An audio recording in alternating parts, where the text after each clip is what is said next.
Hello, welcome to Gardener's World and welcome to a rather wet, soggy but very lush Longmeadow. Everything is so rich and full at the moment, not just of growth but colour too. This swell of blue that we've got from the Comasias, and also these peonies are just beginning to open out here in the orchard beds. And because it's been raining all day and all last night, this is getting a little bit heavy and will flop. And the important thing is to support these plants before they need it. Tree peony has a woody frame, so needs it a bit less, but herbaceous peony like this, that new growth has all happened in the last month or so. So therefore it's going to be a lot floppier. So just gently put supports around it. The key thing when you're supporting plants is, one, do it before they need it, and two, make it as unobtrusive as possible. You're not trying to constrain them, you're just trying to gently bolster them. On tonight's programme, Rachel is forging ahead with her new kitchen garden. But things aren't all going to plan. I'll come clean about my tomatoes. Disaster. There's a chance to watch again the day that Joe spent with the singer-songwriter Will Young, who revealed how his passion for gardening has been crucial in helping him with his mental health. It's definitely become a very beneficial thing for my well-being, and something that I actually deliberately put into my daily, weekly, monthly routine. And I shall be sowing runner beans, squashes, and also planting a dwarf plum tree in the cottage garden.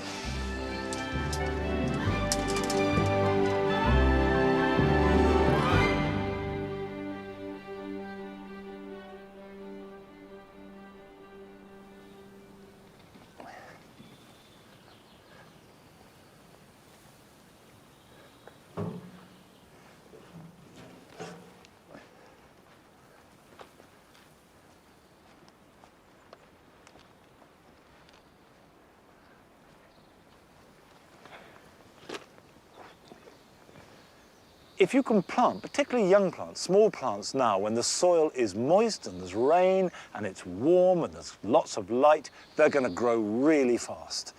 And I'm putting into the mound a couple of annuals that I've grown from seed. Now, this was old seed, actually, that I had left over from last year. I sowed it at the beginning of March, and now we've got small plants ready to plant out.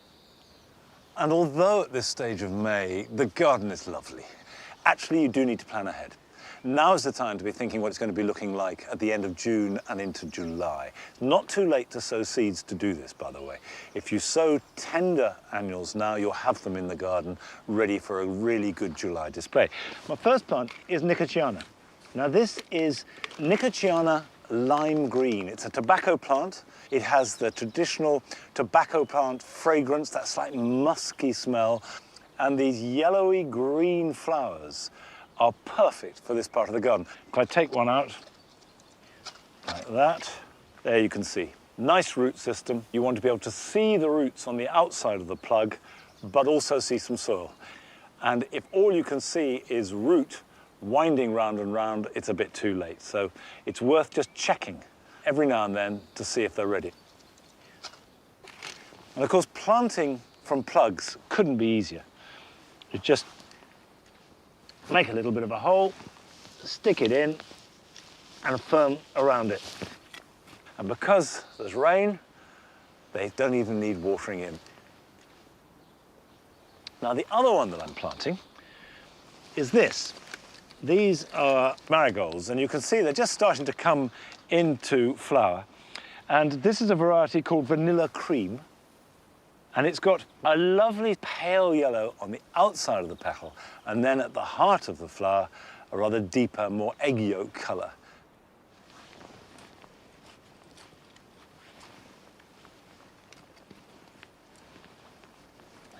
Now, I want you to see my wisteria. It isn't much, but it's something. And you can see up there we're getting the beginnings of a few little white flowers, which is really exciting. So if I can get this to flower and train over this structure, that will be absolutely fabulous. But I have to admit, in all modesty, that however well it grows, I don't think it'll be a patch on Chris Lane's wisteria. Now, Chris grows his wisteria down in Sittingbourne in Kent. And last year, at the peak of the wisteria season, we paid him a visit.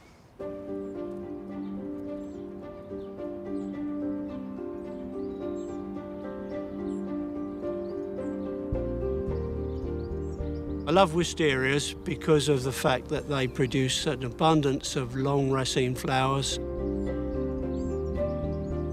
and particularly the Chinese wisteria and the Yamafuji wisteria from Japan have got such wonderful scent. So a combination of scent and flower, they're terrific plants for planting in the garden. Wisterias belong to the legume family.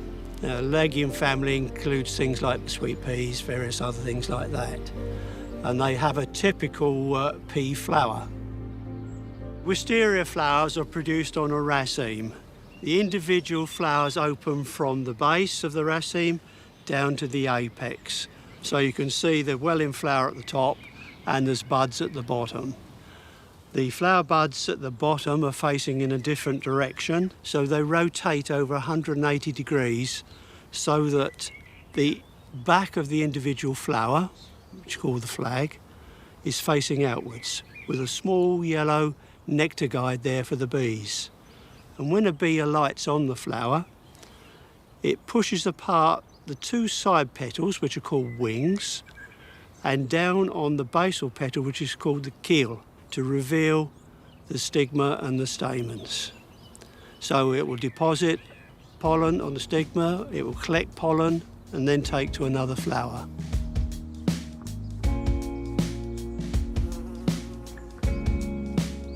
There are 4 species of wisteria in the world, and the most commonly seen one is Wisteria sinensis. This was introduced from China. Wisteria sinensis flowers early in the season. It's about the first of the wisterias that we grow that comes into flower, especially when grown on a south-facing wall. It can also be grown as a standard and to a degree on a pergola. The home of wisteria is really in Japan, and there are 2 species there, Wisteria brachybotris, which is called Yamafuji, and Wisteria floribunda, which is called Nodafuji.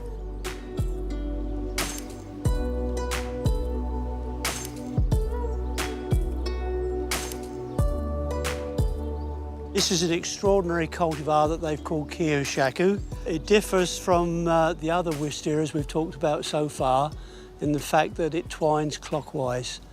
The others are anti-clockwise. And this particular cultivar has the longest known racemes in any Wisteria floribunda and can be up to 1 metre in length. The reason these racemes lengthen is that from the tip, you can see that the distance between the pedicels, the part that holds each flower, is quite short.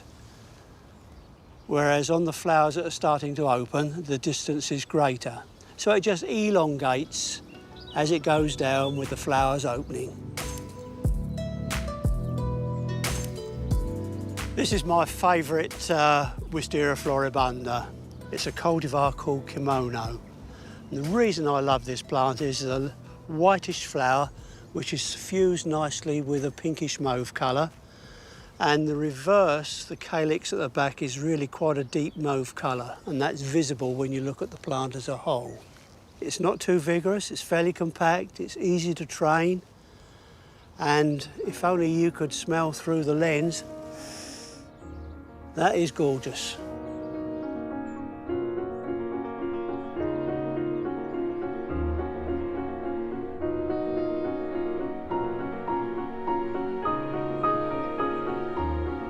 Quite important when choosing a cultivar wisteria for your garden is to know your planting position. This particular form is really good for growing on south-facing walls and grown as a standard, as you can see here. The other aspect you need to think about is the colour of the wisteria. This particular one has this lovely violet-purple colour, very attractive young emerging foliage, which makes a great combination. It's a form of Wisteria brachybotrytis called Okayama.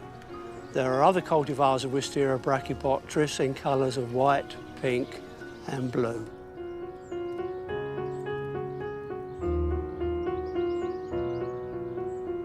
Wisterias can be grown in many ways. I suppose the ultimate and easiest way, if you can plant one into a tree. Best planted on the north side, as it will grow into that tree and go towards the sun. They're sun worshippers. And for a while you won't see anything. And then a few years later on, the whole tree will be festooned with flowers. You can also grow them as standards or even as shrubs. Standards, you need a good strong stake, and you train it up that stake and form a branch framework at the top, cutting all the low shoots off.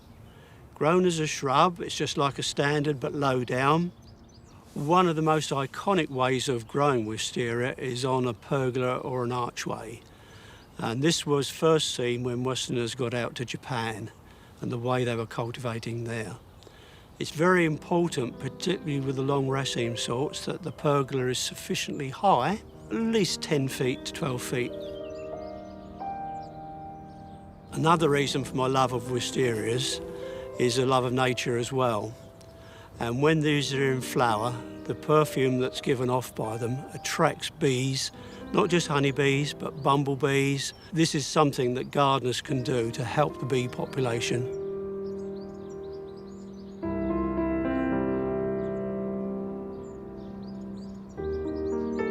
I just love them.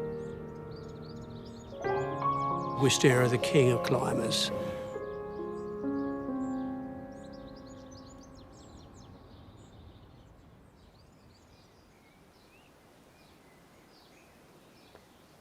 Those wisteria just looked amazing. But there's one aspect of wisteria that I slightly miss out on because my sense of smell is very limited, and I've never really enjoyed their fragrance as much as clearly some people do. But boy, do I love the way they look. And I'm very happy with the way that these two little beds look on the next level of the mound. This used to be hard paving, and this time last year, took up the hard paving and made two new beds. And in the autumn, they were planted with two tulips, Honky Tonk and Bud Light, which keep on this theme of the pale yellows. And then they have grown up through the forget-me-nots, and for the last few weeks, they've been fabulous. Now, it's time to see another of your gardens. And I'm glad to say, not just here in the UK, because we've been sent a film from North Carolina in America, from a gardener who watches the program avidly. Hey, I'm Aaron Camp. I am a university lecturer at the University of North Carolina at Charlotte. Hi! I'm gonna let my obligatory garden cat interrupt for a moment. And I teach in the biology department. I'm actually gearing up to teach field botany somehow online at the moment. So I've watched enough Gardener's World. I would argue that in the States, I'm probably Monty's biggest fan. Ground orchid, the best kind of orchid, as Carol would say, just lovely. Something I don't believe I've seen on Gardener's World before. This is a little baby big leaf magnolia, the largest single leaf tree in temperate regions. So this is the tropical area here, just starting to wake up. This is a catalpa tree that I planted from seed. If you've never grown a tree from seed, you've got to try it. It's probably a few things in the garden more satisfying. Here's a project I'm pretty proud of. Took some terracotta pots, some clothesline, bought some cheap agave pups, and made about 7 different hanging baskets. Thanks for a quick tour around the garden. If you ever need an American correspondent, you can always hit me up. You know, maybe we could do around the yard and 80 weeds. Something like that.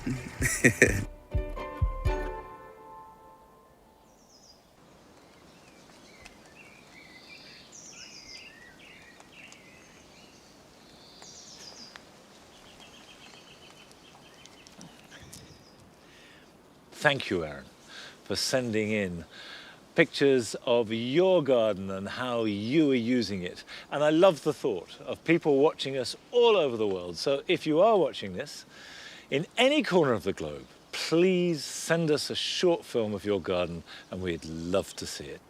Now, I'm digging up carrots, which normally by now I would have cleared out the ground because these were sown last spring. But they've remained good all winter, probably because it's been so very wet. And they haven't yet set seed, and that would make them very woody. And I was clearing some the other day, and I just thought we'd try them, because normally they're too old, and they were delicious. They were beautifully sweet and succulent and really tasty carrots. So I'm keeping these, but anything you can grow and produce from your own garden is good. And Rachel has been setting up and establishing her own vegetable garden at home. And we went along and joined her just as she was beginning to plant. It's been 4 weeks since I planted my apple cordons. They were the very first thing to go into my new kitchen garden.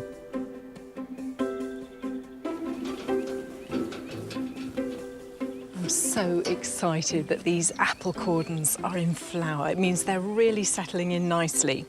And I'm going to leave the blossom for now, but once the tiny apples start to develop behind the flowers, I'm going to take those off so that all the energy can really go into making strong roots and strong baby trees. And next year, there will be apples.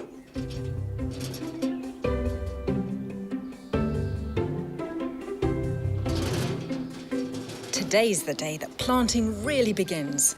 I've started some plants off in a cold frame, and lots of them are ready to go out into the veg garden. I have to say, though, not everything's been quite so successful, and I'll come clean about my tomatoes. Disaster. One reasonable seedling, one sort of weak, feeble little thing here, otherwise nothing. Normally, I'd expect all of those to have germinated, but I've been using old seed, you know, packets just ripped off the front of gardening magazines years ago.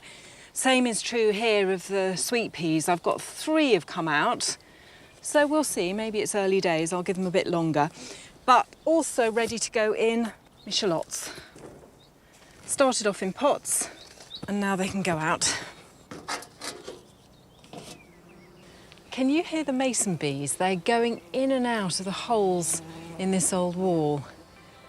Watch them all day. Right, off we go.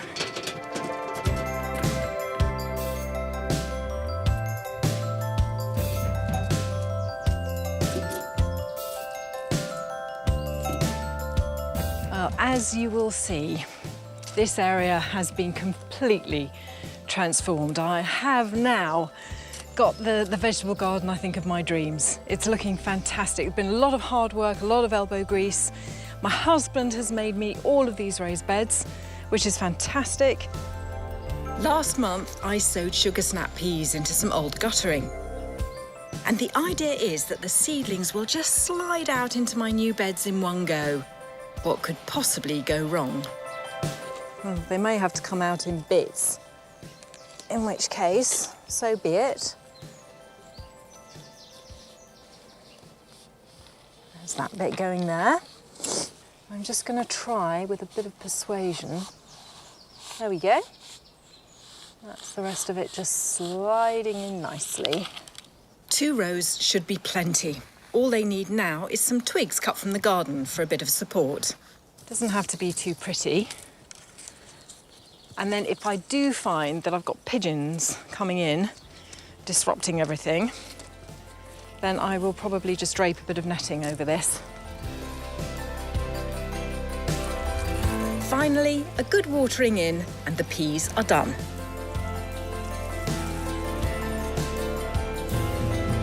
Next up, the shallots. A simple string line as a guide, and it's straight from the pots into the ground. There's plenty of veg that can be sown straight into the ground from seed. Right, now I've got a rather ramshackle collection of seeds. Some of it's been sent to me actually by a friend who's used it and sent me the rest of the packet. I'm starting off with an old favourite. Little gem lettuce. I'll sow a couple of rows now and stagger the sowing over the coming weeks to give me a regular supply of fresh leaves. Just dotting those as thinly as I can. You can probably barely see those dropping in along that drill. I love doing this. I could do this all day and all night if I could see. And I just flick the soil like that. Sort of pat it down, and then they'll get watered in. I want this to be as close to a traditional working garden as possible, so at least 2 of the beds are going to be for cut flowers.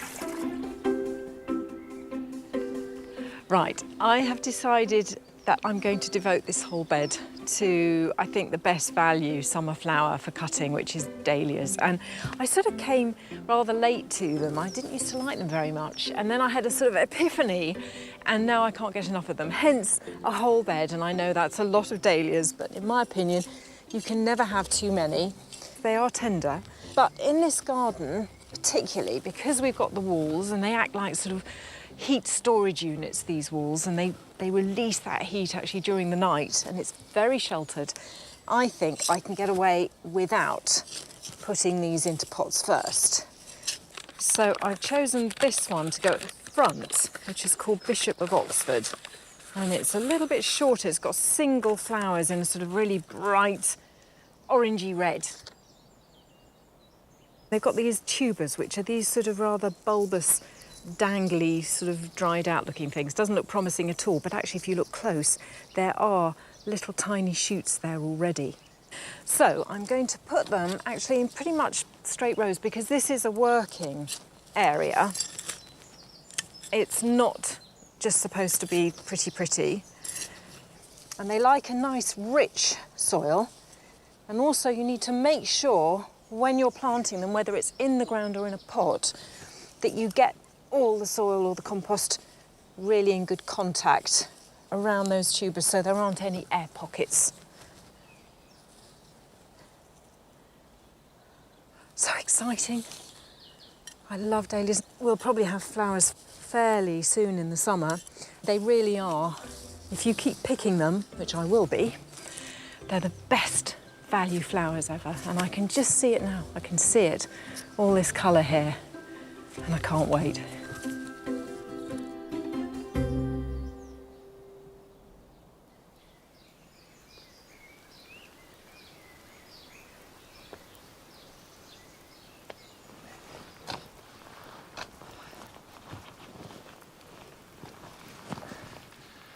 I shall be putting my dahlias out in a week or so, and they are wonderful plants. But I'm not actually planting a dahlia now. I'm digging a hole to add a plum to the cottage garden. But this plum is a bit special because it's called gold dust, got a lovely yellow fruit, and it's designed to be grown in a container. And if you've got a very small garden, it means you can grow fruit. But I'm going to give this chap a chance in the soil. We've got lots of crab apples and gooseberries and rhubarb growing here in the cottage garden, so a plum would be a good addition. Now, I've dug a generous hole and broken up the subsoil so the drainage is good. If you are planting fruit trees, particularly dwarfing fruit trees, which are on a limited rootstock, so the roots don't spread far and wide, they need good drainage. If you're growing them in a pot, add some grit and a little bit of compost if you've got it. And you can see that the graft is right up here. So that's the stem of the rootstock, and then the variety, gold dust, is grafted on it like that. So it means that it's a little miniature standard. And this won't get hugely bigger. Its maximum height will be about 5 foot with the same spread. So I will pop that in the ground like that, making sure it's the same level. It can grow in a little bit of shade, but sun is always good, and then I just backfill around it.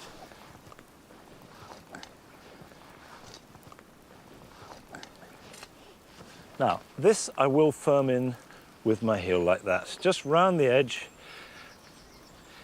because we don't want that to rock. one of these in a pot in your back garden, it won't give you a vast harvest, but it will give you a few delicious yellow fruits. Now, we're going to visit another of your gardens. And all of us at these times are trying to grow whatever we can, whatever we can get hold of, quite frankly. But I bet not many of us are growing what this viewer has in her garden. Welcome to my garden. My name's Robin. I'm a teacher from Pembrokeshire, West Wales. I've been living in this house for about 6 years. It had been my grandma's house and she loved her garden. So today I'm going to be planting quinoa, otherwise known as quinoa. It's really high yielding as well, so for small gardens it's a real winner all round.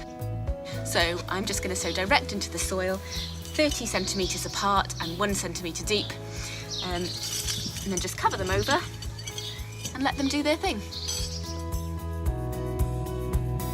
So before I go, I want to show you my novelty plant for this year. It's a loofah. Those back scrubbers, they're a plant. Who knew? I tried it last year and it was a disaster, and I promised all my friends loofah sponges for Christmas and no one got any because I planted them too late and they're a tropical plant and I put them in a greenhouse that had holes in, so they didn't work. But this year I thought it's a prime opportunity to bestow all my attention and affection on these little plants. You can also see that I've named them. So from me and my garden, bye-bye. Nelly, this way. Good girl. Come on. Good girl. Good girl. Come on.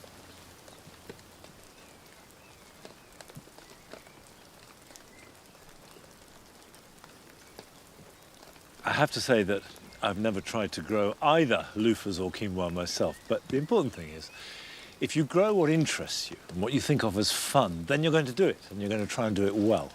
And that is the route to gardening. There's no right way to do anything, there's no right thing to grow. It's whatever turns you on.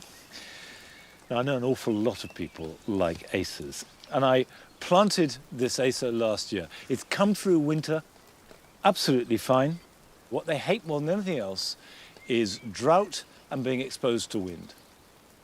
And I'm mulching it with composted bracken. The beauty of composted bracken is that it's ericaceous.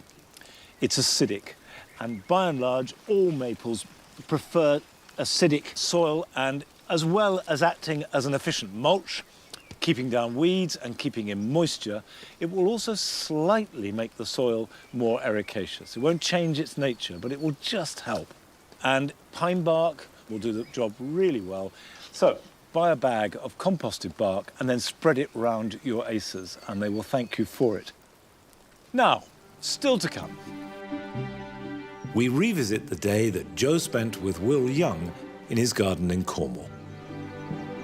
Without gardening, you wouldn't be where you are today. Essentially, then, Will. what I'm saying is, without gardening, where would I be? And I just love it. It's so good for the soul, and it's just a pleasure to be in this space.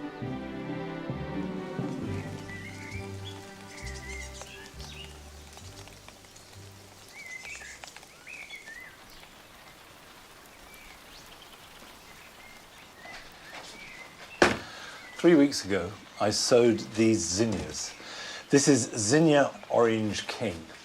Now, I love zinnias because they're this little explosion of petals. And orange is a colour that works really well for us in the dual garden. But zinnias come in lots of different colours, so you'll find one that will work for you.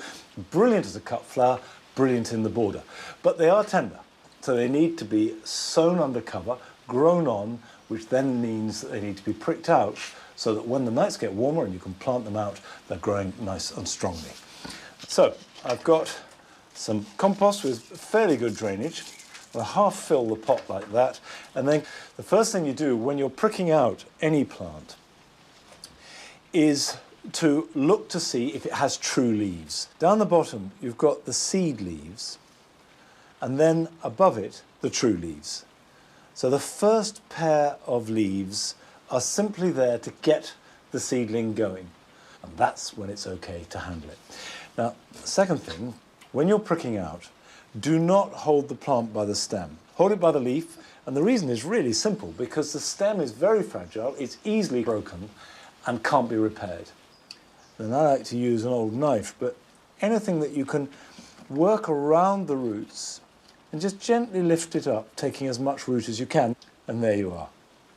A mass of roots attached to really what is quite a small plant. And just pop that in there like that, and top it up. Now, when you're pricking out, don't firm down with your fingers, because there's a real chance that you will damage the fragile roots. Just let them settle naturally, and then when you water it, that will push the soil around all those roots, and that's all it needs. And the idea is to grow these on, so they're nice strong plants, and I can put them out into the border when they're almost ready to flower, which in this case will be in about 3 to 4 weeks' time.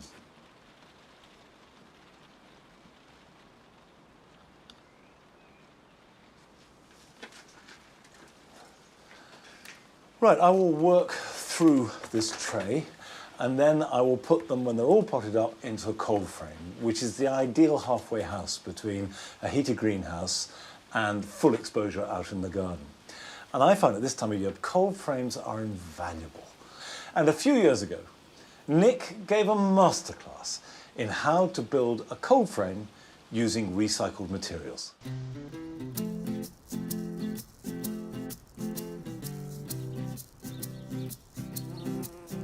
Cold frames are effectively a miniature glass house. They do everything that a glass house does, and the best thing about them is you can make them yourself and they cost virtually no money.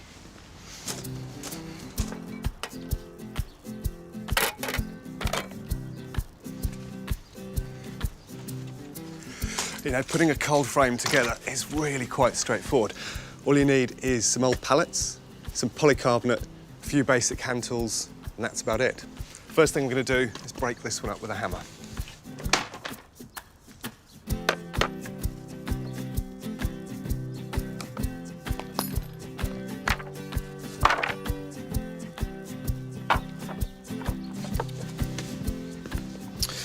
Now, having broken up the pallets, I'm left with all these timbers, which I'm correlating together to make the front sides and back of the cold frame. So these will all join together and form the front. 2 panels either side, and they will have a slight angle on them, so when the roof goes on, the water can run off. And then tallest section at the back. So I'll be battening these together, joining them all together at the sides, and we have a very simple, straightforward cold frame.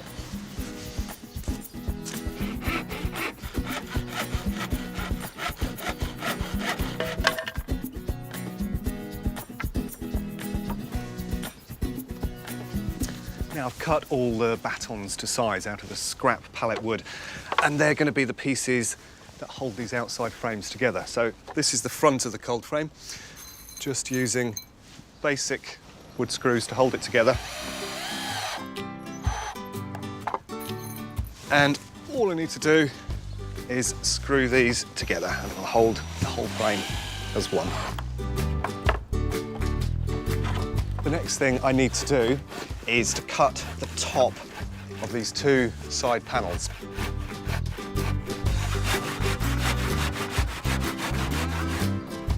To secure the whole thing together, I've used hinges. Equally, you could use L-shaped steel plates to hold it together, or even blocks of wood. Well, that's the basic bits of the cold frame put together. And I'm going to use polycarbonate for the lid. And it's about £10 worth.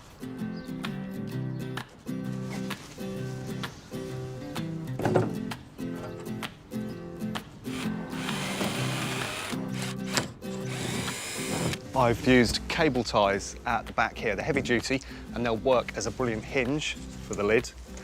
They're also cheap as well. And I've used small cable ties on the front here, and they just hook onto these screws to stop it blowing around in the wind. Now, the way a cold frame works is very much like a glass house. So as the heat goes in through the polycarb, it's trapped and creates a warmer microclimate for the plants that are in there. But it also has the added bonus that it protects the plants from heavy rain and from wind. Now, when it comes to siting the cold frame, if you can get it close to the house, that's a real bonus, or in a sheltered area, ideally against a south-facing wall. You don't necessarily have to put it onto soil or onto hard paving. It can go either way. On hard paving, you can stand out pots in it. On soil, you can directly sow into the ground. So all round, it creates a really useful growing microclimate. Because cold frames are effectively a mini glasshouse, they can get really hot. So ventilation is important to keep your plants healthy. It can be as simple as a block of wood to hold it open, or if you need a little less ventilation, that will do the job. So I think if you choose to install one of these at home, you're going to wonder how you've ever lived without it.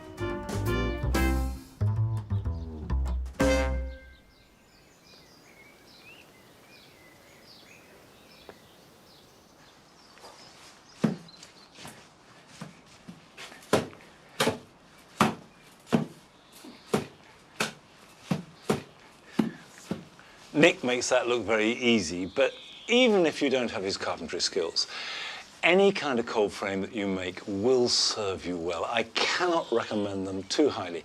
We use every square inch of ours every single day of the year. Now I'm mixing up some compost here. It's a mixture of bought-in peat-free compost, some garden compost, which I finished and I put it into the barrow, that's sieved, and a bit of grit. I'm going to add a little bit more grit, actually, to get good drainage, because I want to plant out some tomatoes that I sowed in January. So I'll mix that up a little bit. Now, I just want to stress that these are not the tomatoes that I sowed last week. Those have only just germinated and they won't be ready to prick out, let alone plant out, I would say for another 6 to 8 weeks. These are the ones that I sowed in January. And you can see they're a good size, and actually they're beginning to suffer a little bit. And I can tell that because they're turning a little bit yellow, even a little bit blue, and that's a sign that they've run out of nutrients in these small pots. They need to be moved on. This is a variety called Mauvais de Marche. I've grown it for a few years. It's a French beefsteak tomato. And it's got a lovely taste. It's meaty, it's big, but does need to be grown in a greenhouse. And either in a border in a greenhouse or, as I'm going to do, in recycled pots. And I wouldn't plant outdoor tomatoes until well into June, when the nights have warmed up. The pots I'm using are a fairly good size. You can see I've got a pile of them here in the corner. Some of these I've used year after year, nearly 2 decades. So if you look after plastic pots, they can serve you very well. And this makes an ideal size. It's about bucket size for growing a nice, strong tomato plant. We'll put some compost in the bottom like that.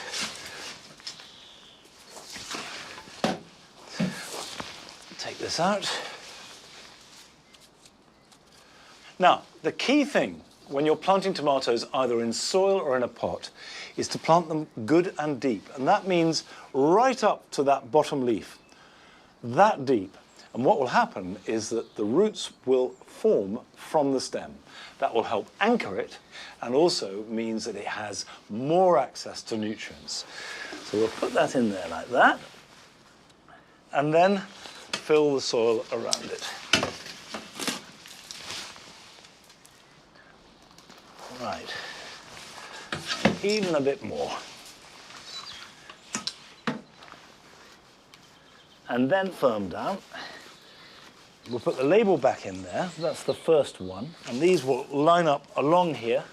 And in time, I will stake them all like that, tie them in, and start harvesting this lot round about the middle to the end of July, depends on the weather. Now, I just want to thank you all for sending in your fabulous films. They've given us all a huge amount of pleasure and inspiration. One word I would say is we're still getting a lot that are filmed in portrait, that's upright. Just remember, a TV is long ways like that, so you need to film it that way. So if you want it to be shown, film it holding your phone across in landscape format. But we've got one last one today, which comes from Leicestershire, and the Reynolds family, whose 3 children have been doing homeschooling, home playing, and quite a lot of home gardening too. Hi, I'm Vicky from Lutterworth and welcome to our garden. It's our little safe space in this world of badness. This is my favourite part of our garden, my greenhouse. Here we've got a nice selection of veg that we've already started. But what I want to share today is a bean experiment which we've done with our kids this year, which they've thoroughly enjoyed. For this, you need a glass jar, some kitchen roll, water and some beans. To start, if you get your glass jar and a piece of kitchen roll, which you put into your jar, this will hold the beans in place around the edge of the jar. In the middle, you want to get some more kitchen roll and you want to pad that out to make sure that that holds the beans in place against the edge of the glass. Once it's padded out, you can place the beans on the outside of the glass and make sure it's in the middle. Once they're in and secure, we'll add the water. Now it's ready to put on a sunny windowsill and watch every day. Here's a few that our kids have done, which they've thoroughly enjoyed, and we're really looking forward to planting these out now and eating the beans when they're ready.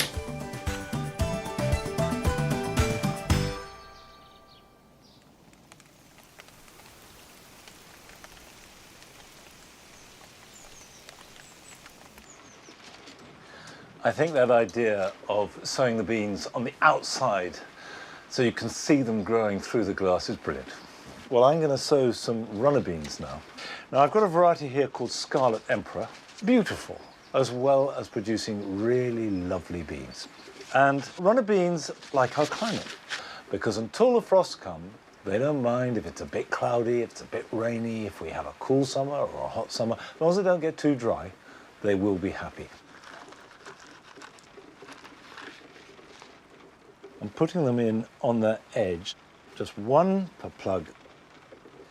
Now, they have a long taproot, so you can grow them in pots or in plugs, as I am, but not in a seed tray. Of course, you can sow them direct, but it's a little early. What you need to worry about is not so much the temperature during the day, but at night. So what I like to do is sow some now in plugs, and then plant them out as young plants. And at the same time I plant them out, I then sow more directly into the ground. So we get a slightly staggered harvest.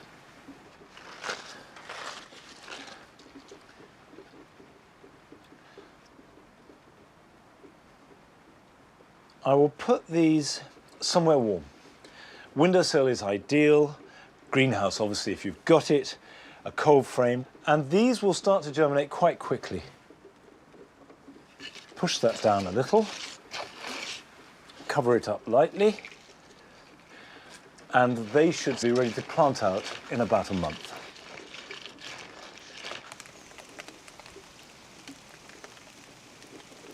Right, that's them. Now I'm going to move on. While I'm here in the potting shed and while the rain is still falling outside, I'm going to do a bit more sowing. And it's time to sow squashes and pumpkins. And there are a huge amount to choose from. If you go online, you'll see there are really dozens of different squashes and pumpkins of all kinds of shapes and colours.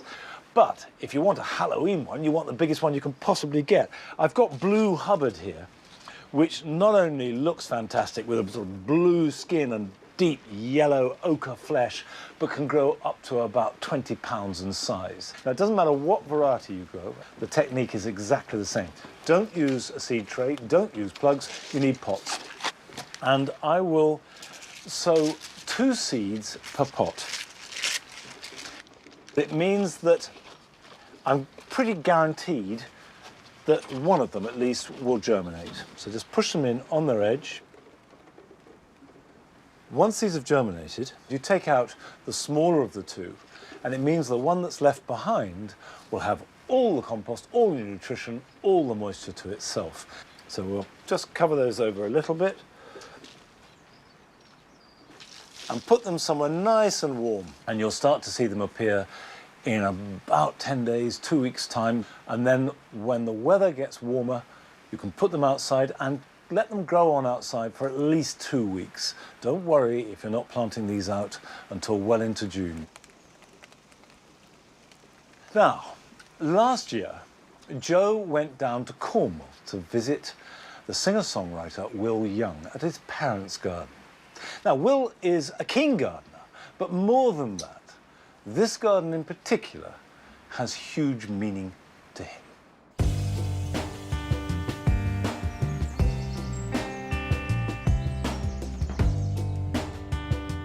I've come to visit a musician and actor who I've heard is a pretty keen gardener himself.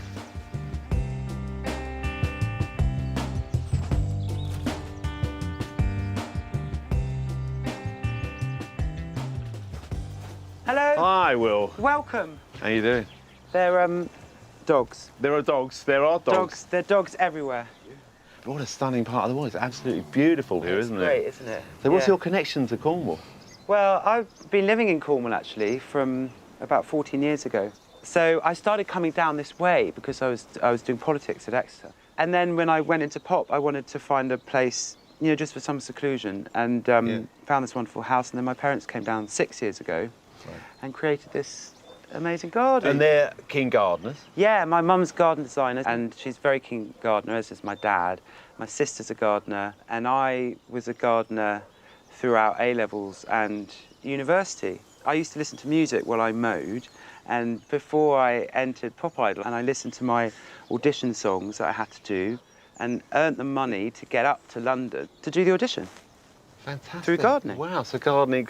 Without gardening, you wouldn't be where you are today. Essentially, then, Will. what I'm saying is, without gardening, where would I be? And I just love it. It's so good for the soul, and it's just a pleasure to be in this space, you know.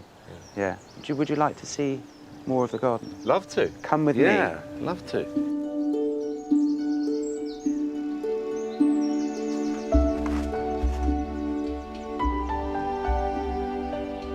This is a lovely little. This is a garden within a garden. This area, it is isn't it? actually, isn't it? Beautiful. Yeah. My mum wanted to create a gravel garden. All this bed here, apart from the olive tree and maybe a couple other plants, it's all from cuttings that my parents have made. Okay. Cuttings or split plants. Yeah, okay, so some proper serious gardening going on here Yeah, proper then. serious gardening. And this is gorgeous, isn't it? I mean, and the level of it. They There's do. space between them as well. And I know some of them. So this is a clematis. The trellis was my mum's cot when she was a baby. Really? Yeah. That's a cutting, but we got that from Hampton Court. Yeah, it's a beautiful clematis, isn't We've it? got the what do they call it? Aquilegias. Aquilegias, Yeah. so the yellows. Granny's bonnet is the common name. There's yellow ones. Granny's and bonnet. Granny's I like that. bonnet. I can see that actually. Yeah. But I know this one is a dachshund. Likes the heat, likes full sun. Herbaceous perennial, I believe. That's the one. What I love about being in gardens is not just like the plants and everything you get from that and the colours, but also all the nature that comes with it.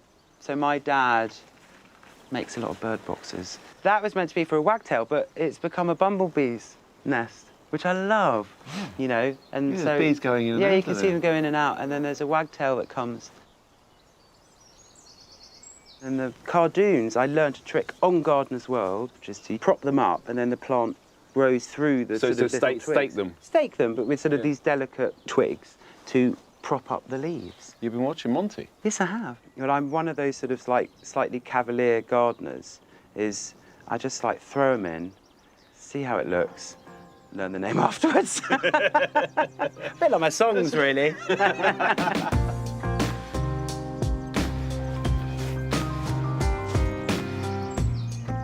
Beautiful steps, Will. They're gorgeous. Thank you steps. so much. They are actually gorgeous, aren't they? They're very inviting. They are inviting, and I think what I love about this garden is you can see the different levels of the rock there. Yeah. You know it's been there for ages. It adds a real solidity, this local stone. Yeah, yeah, and it's Gorgeous. very Cornish, and you see it everywhere. But also the way, I mean, things are just self-seeded in here, aren't they? Like the little ferns and this little Welsh poppy. Yeah. It's gorgeous, isn't it? I really like these ornamental grasses as well. I love grasses. Yeah. And, you know, I chop them down maybe October time, clear them out occasionally. Leave them for the winter because they actually, a lot of them can hold their form and then cut them down in Yes, spring. That makes sense. Yeah, they look great through the winter. Deeper Gigantea at the back, it's just come out, it gets nice and tall. This one has changed its name recently. That's another thing about plants, they change their name. Well, that's unfair. That is unfair. It's like Prince. The grass formerly known as... Exactly. So what is it now? This is formerly known as Stipa arundinacea, and now it's called Anamanthale lawsoniana. But you'd win a game at Scrabble, wouldn't you? Well, Without. yeah, I'm not sure you get that past Scrabble. No, I haven't got that many letters. But we should go through, Yeah. and I'll show Well, you these steps, I love these steps. they're great. Got the whole entourage with us still. Oh, come on. Yeah, we're a bit of a gang now. Come on, you can It's do only it. for skinny people, isn't it? Come on, you coming through? Oh, Well done. well, a good little hop.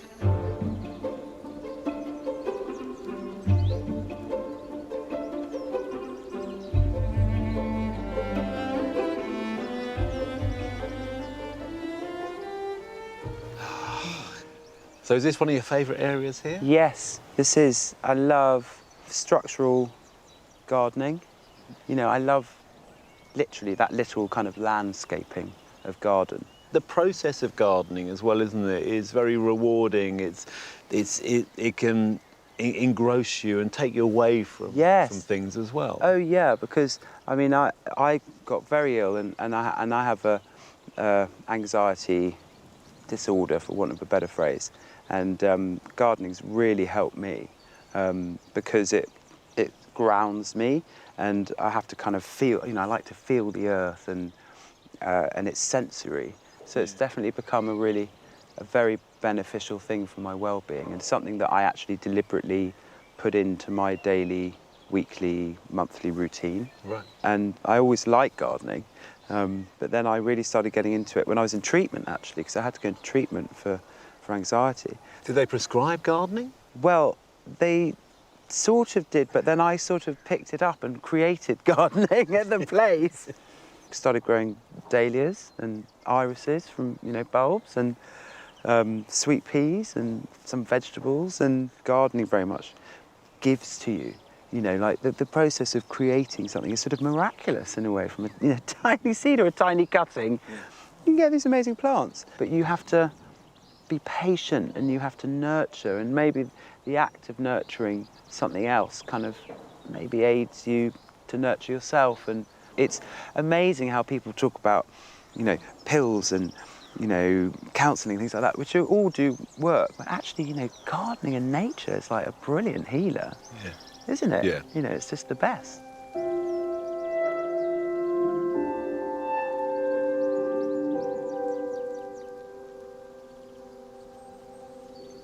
So what would you say to someone who, you know, who was in a similar position to you, who might have anxiety issues and is thinking about doing some gardening? Don't be afraid. That's what I would say. Just start with one plant, even. You know, pick a plant, and don't be deterred, because it's all trial and error. Anyway. That's the thing. I mean, you know, things go wrong. We all have failures, but that's all part of life anyway. It's all part of it. And just keep going. Yeah. And actually, I was speaking to a friend the other day, and she said she's a great gardener. And she said, oh, when in doubt, garden. And I just thought that was lovely. Do you get to a stage where you're aware of something happening, you think, right, I've got to go and get in the garden, I've got to spend some time out there? Yeah, definitely. And it has really helped kind of calm me down. And then I get to come here and feel the space of the garden, and it really relaxes me. Do you find this place inspirational for your work? I do, yeah. I mean, there's a shepherd's hut, you know, up behind us, and I come down and I write my songs down here. Well, I write the lyrics. I wrote my latest record down here, and it is lovely to have just a vista to look out on, and just it gives more space in my head, you know, to be able to clear it all, and then I can just let the words flow. Is there one aspect of gardening that you really like doing? My favourite thing to do is to grow from seed or grow from bulb. I've just seen that one of my dahlias has come up again. I was more excited about that than I probably was about my first #1. I mean, you know, some people would think it's tragic, but for me, I actually spoke to the dahlia. I said, welcome back. I wouldn't mind a #1, though. Would you? Well, yeah. I mean, the Tweeny's got one, so... I was going to say we can swap jobs, but I thought I can't say that while I've got a record coming out. No, you haven't heard me sing, have you? Will, it's been great. Thank you so much for letting me into your garden and showing me around and spending time with you. It's been great. Oh, well, it's my pleasure.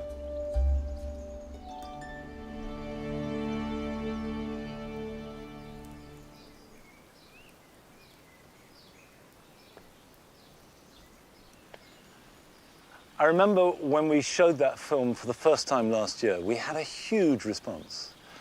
People were both moved by Will's testament and also really helped and inspired by it, because so many people share those same problems of anxiety and depression, and lots of people get help from their gardens. Now, the damp garden, with its pond in the middle, is actually looking quite good despite the weather. It's been a really wet last 24 hours. The colours are really singing out. The pink of the quince blossom, the camasias, and also the water has cleared. And behind me is the glory of this bit of the garden at the moment, which is the Viburnum plicatum morisii, famed for the way that it grows in tiers, and the blossom shines out on all these different levels and lasts for really quite a long time. And then in the autumn, it has a second display of the most incredible, rich, burgundy, almost chocolate leaves. The thing that I'm happy with this year is I've underplanted it with Solomon's seal about 2 or 3 years ago. And this year, they've really taken off, and that combination is working well. Okay, that's enough looking. Let's do some work. Here are some jobs for your weekend.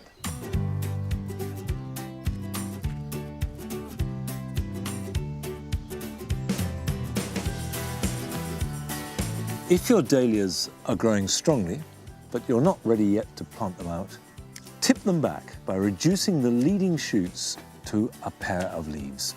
This will slightly delay flowering, but encourage side shoots that will give you more flowers for longer into autumn.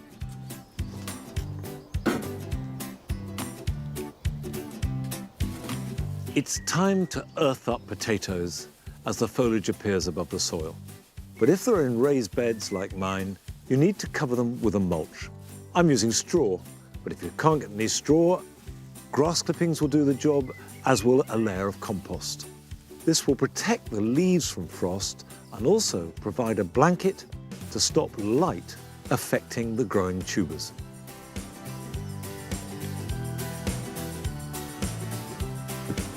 It's time to start planning biennials, such as wallflowers and foxgloves, for next year's display. Sprinkle the seed thinly onto a tray of compost.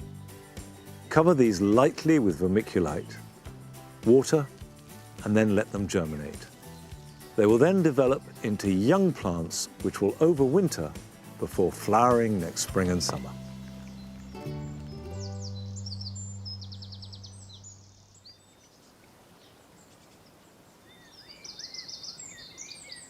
Well, it's typical. Most of today has been really wet and quite cold, and certainly this little thing, Patty and Nellie, have been hiding away, not wanting to come out into the bad weather. Nigel, mind you, has stuck with it. And now we're coming to a close. The sun has come out and it's lovely. But I hope that your VE Day bank holiday has been filled with sunshine and you've had a chance to get outside and enjoy it. And enjoy your gardens as much as you can for the rest of this bank holiday weekend.